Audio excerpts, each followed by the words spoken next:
mgeni rasmi, katika kuhitimisha, naomba nikushukuru tena kwa niaba ya wadau wa sekta ya michezo, na pia nikuombe kwa ridhaa yako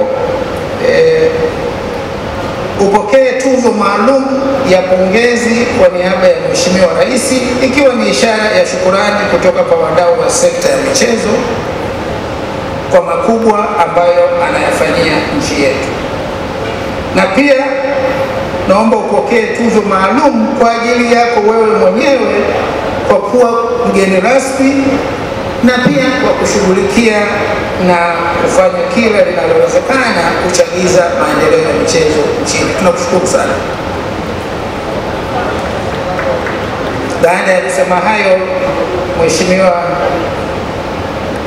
Waziri Mkuu, naomba nikomee hapo na niseme nashukuru sana kwa kunisikiliza. Asanteni sana.